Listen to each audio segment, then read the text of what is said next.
जय मसीह की। बाइबल का परिचय नामक श्रृंखला में आपका स्वागत है। इस वीडियो में हम निर्गमन के पुस्तक के तरफ ध्यान देने वाले हैं। उत्पत्ति के पुस्तक के अंतिम अध्यायों में हमने पढ़ा कि याकूब का परिवार, जो कुल मिलाकर 70 लोग थे, वे मिस्र देश में जाकर वास करने लगे। अब उत्पत्ति के पुस्तक और निर्गमन के पुस्तक के बीच में 400 साल का अंतर है और इन 400 सालों में यह 70 लोगों का परिवार जो है एक बहुत बड़ा जाति बन गया और मिस्र के लोगों ने इन इजरायलियों को अपने अधीन गुलाम भी बना दिया। अब इजराइल के लोग जो हैं इस गुलामी में काफी कष्ट और वेदना को सह रहे थे और उसके बीच में वे पुकार रहे थे।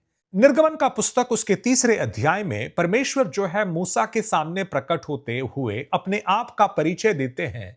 वे कहते हैं कि मैं तुम्हारे बाप दादा इब्राहिम, इसहाक और याकूब का परमेश्वर हूं और उनको मैंने जो वायदा दिया था उस वायदे के अनुसार मैं तुम लोगों को यहां से छुड़ाकर उस वायदे के देश के तरफ चलाऊंगा।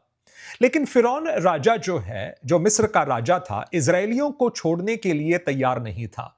मूसा से उनका सवाल यह था कि यह परमेश्वर कौन है कि मैं इन लोगों को जाने दूं। और इसलिए आगे के कुछ अध्यायों में परमेश्वर अपना खुलासा जो है मिस्र के लोगों के सामने और इजराइल के लोगों के सामने रखते हैं।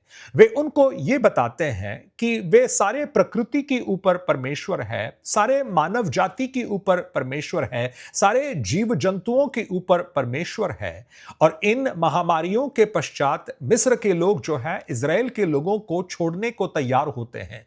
लेकिन एक आखिरी बार उनको फिर गुलाम बनाने के लिए वे लाल समुंदर के पास पहुंच जाते हैं। लेकिन पुराने नियम का सबसे बड़ा चमत्कार वहां पर होता है, जिसके द्वारा परमेश्वर जो है इजराइल के लोगों को लाल समुंदर के पास ले जाते हैं और सारे मिस्र के लोग जो है लाल समुंदर में फंस जाते हैं। निर्गमन का पुस्तक उसके 19वें अध्याय में परमेश्वर के लोग जो हैं सिनाई पहाड़ के पास पहुंच जाते हैं, जहां परमेश्वर अपना पहला खुल्लम खुल्ला चर्चा जो है इजराइल के लोगों के साथ करता है। उनको वो 10 आज्ञाओं को देता है, एक नया कानून देता है। और परमेश्वर जो है आराधना कैसे होना चाहिए, उनका मिलाप का तंबू कैसे होना चाहिए, उनके याजक गण कैसे होने चाहिए, उनके बलिदान किस प्रकार के होने चाहिए, इस प्रकार के काफी नियम और कानून जो है परमेश्वर इजराइल के लोगों को देना शुरू करते हैं।